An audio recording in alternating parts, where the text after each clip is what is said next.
Healing Spot community. This is Justine Calderwood. I'm a physical therapist here at the Healing Spot, and today I am talking about how do I know if I'm doing Kegels correctly, or Kegels. Some people pronounce it Kegels. So I am talking about this today because I know I get asked this quite often as a women's health physical therapist and a certified birth healing specialist, and I wanted to talk to you about this because I know there's women out there that are told, hey, you need to do some Kegels, and they're not quite sure that you're doing them right, because oftentimes, in my experience anyway, people are told to do Kegels, but they're not really shown how to do it by the people that are advising that they do these, okay?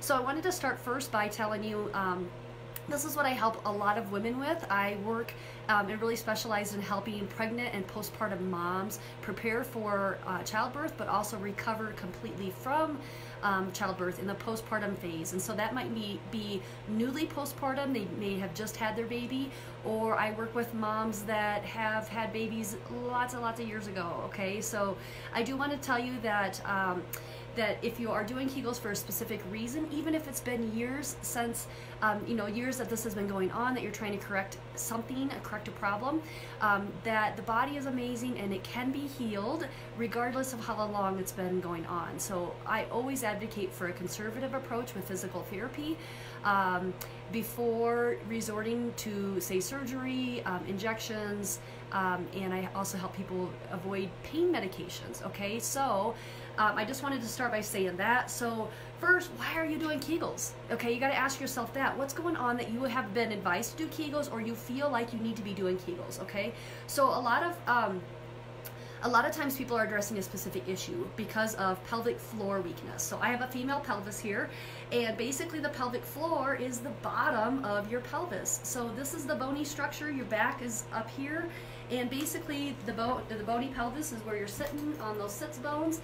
It, these deep pelvic floor muscles, they kind of create a sling. I'm going to take this off. They create a sling that helps to, one, support your pelvic organs, okay, provide stability for the hips and the pelvis. They have a sexual function, okay, and they also have a lymphatic function, okay? So there's a lot of different reasons why we may be addressing pelvic floor through the use of Kegels, okay? Kegels is really, most people refer to that as the strengthening of the pelvic floor muscles, but we also, as a women's health physical therapist, I also teach people reverse Kegels, because some people don't need strengthening, they need more relaxation, okay? So we're going to go into this a little bit more. So some of the things that people are addressing with Kegels could be postpartum care, okay? So restore the strength, the stability, that sexual function, the lymphatic function of the pelvic floor. It might be because of pelvic floor dysfunction. So you might be experiencing pain with sex. You may be experiencing maybe some leaking of the bowel or bladder, whether that be urge or stress incontinence. You might be experiencing pelvic organ prolapse, where some of the organs, either the bladder, the uterus, rectum, or a combination of any of those, or even the urethra, might be prolapsing and descending down. It might be because of pregnancy. Maybe you are currently pregnant and you have been told, hey, to support baby, maybe you are experiencing some leaking or pelvic organ prolapse or whatever. Maybe you've been advised, hey, do some Kegels to strengthen and provide support for your growing belly, okay? So those might be reasons why you've been told to do Kegels. So how do you know if you're doing them correctly? For one, there are some ways that I teach people, okay? One is you can look, take a peek.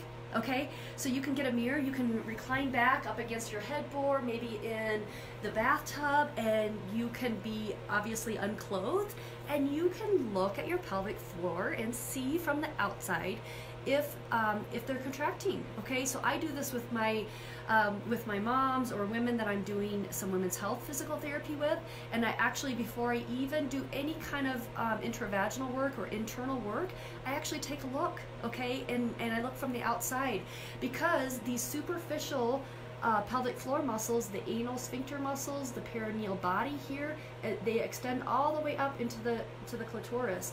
So those muscles, there's telltale signs from external cues that can tell you whether or not you're doing the deep Kegel correctly. Okay, so you just take a peek, get a mirror so you can actually look at the bottom here. We look at the pelvis as a clock. The clitoris sits up here at 12 o'clock. Okay, you got your anus down here at 6 o'clock. So what you can do if you are doing a Kegel, you're going to look for what we call an anal wink. So it's going to close, and you can look for the clitoris to nod. So it should go down closer to the anus, okay? So anal wink, clitoral nod, okay? So those are from the outside, just by taking a look. Again, this is what I do with my moms or my women that I'm treating, and I will just take a peek and say, okay, do a Kegel, and I'll look for that clue, okay? Then I may go intravaginally. So I will go internally just with one gloved finger when I do this with my moms. Or women, I should say women, because not everyone's a mom that has some pelvic floor dysfunction, okay? You don't have to be a mom to have pelvic floor dysfunction. Let's see, so internally, so if you want to check this by yourself, what you can do is either insert your thumb or your own finger into the vaginal opening, and you can check out to see if you are able to constrict around. So you just bring the vaginal walls closer in to see if you can actually feel a squeeze. Okay, so that's another way. If you're doing this on yourself, actually using your thumb, it's ergonomically better instead of trying to come in with that finger. Okay, so just that's a little pro tip for you. You can also do this, say, with a partner. Okay, so if you are, during sex, you can actually constrict the vaginal walls and see if you can constrict the penis. You can do this with a sex toy, like a vibrator. You could also do it with pelvic floor strengthening balls. There's different names for these, but some people sell these. You could even find them online, where you actually insert a weighted ball into the vaginal opening and you try to constrict it. And if you're doing this, upright, sitting or standing, you're going to actually feel that weighted ball. If you're not able to contract strongly, it's going to descend down and possibly even come out. Okay, I do want to say one thing. If you are using vaginal weights like that, the idea is that you don't need to strengthen so much that you're lifting like weights with your vagina, okay? It's not like a typical weightlifting kind of thing or strengthening, so keep that in mind. I've had some people say that they have been wearing the balls throughout the day and they keep them in, and I really don't advocate for that, because I really feel like that shortens up the pelvic floor muscles too much. We want to have strong pelvic floor muscles, but we don't want to be over strengthening them where they actually shorten up, because that not having the flexibility to be able to contract and relax fully can lead to pelvic floor dysfunction. So I do want to say that. I just wanted to say that kind of as a disclaimer, that you do this just like you wouldn't strengthen all day long and go to the gym all day long, because that's not good for your body. Your muscles need a chance to relax and recover. You wouldn't want to be strengthening your pelvic floor muscles all day long either. So you don't want to be walking around with your pelvic floor clenched and constricted. Okay, all right, some things that I want you to watch out for if you are, sometimes when the pelvic floor is weak, you have kind of what I call an overflow, or other muscles want to help out, okay? So you want to look for the buttocks to be clenching, the inner thighs to be coming together, possibly even having, where you're kind of like bearing down maybe into your jaw, your upper body, where other muscles are trying to help out. So if you find yourself doing that, you should be able to do Kegels. So I'm going to do some right now.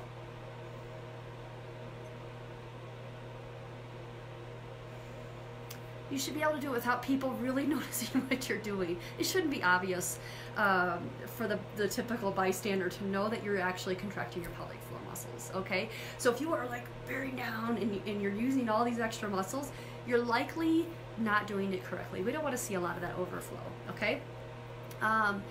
Going back to looking externally, so I told you that the anal wink and the clitoral nod when you contract. The opposite is going to happen when you actually release. So when we release the muscle, we don't want to be bearing down. We don't want to be like almost like you're having a bowel movement. You don't want that to be happening, but you are going to see a relaxation of the anus, and you're going to see that the clitoris comes back up, okay? So you're going to see that relaxation, okay? And then also, if you're using your finger or your thumb to assess, you should feel that relaxation. When you stop contracting, again, you're not bearing down, you're not trying to push something out of your vaginal opening, you're just trying to let that area relax, okay? So there is a difference there. Let's see, I wanted to say something about, I know there's online classes, and I really feel like they can be a really great adjunct to private say one-on-one physical therapy, which I'm going to talk about in just a little bit. So there are some really great programs out there. I can say that I feel like they're a good adjunct, okay? I don't want them to be like you're only relying solely on that, because say you're doing this wrong, you're not contracting correctly, that kind of thing, you can actually set yourself up for some pelvic floor dysfunction, okay? So I feel like they have their place, okay? Same goes when people are relying solely on biofeedback, where they're going in and maybe they're even working with somebody one-on-one, but all they're ever getting is maybe some biofeedback, where they have an internal like an ultrasound probe that's going intravaginally, and it's, you know, you maybe have a monitor that has maybe a noise, or even, you know, you can see the monitor when you're contracting or relaxing. But I really feel like a women's health physical therapist that has a multi kind of disciplinary approach, a whole body holistic approach, is your best bet, okay? Because you're going to get, you know, this well-rounded care program, okay? So I've had people that have been doing some online programs, and that was really their first and only way of addressing their pelvic floor dysfunction or trying to strengthen the core. And they come in, and what I've noticed is, gosh, their adductors are super tight, they're breathing improperly, their posture is horrendous, their pelvic alignment is off. And so when we start addressing those issues and we start looking at people as a whole, now it's like, okay, we need to address this first. There's kind of a hierarchy of things that we like to help, because we know if we can correct your postural function and your awareness of your posture, that's going to set you up for better contractions with the pelvic floor. Okay, you want to do pelvic floor contractions where you're in a neutral position, where you're not arching your back, and you don't want to be slumped down, because that doesn't give you the proper ability to contract the pelvic floor muscles. Okay, so looking that kind of as a whole. So I'm covering this in a few minutes. You know, a lot of this information that is taken, you know, if you seek out care from a women's health physical therapist, they're really dedicated to learning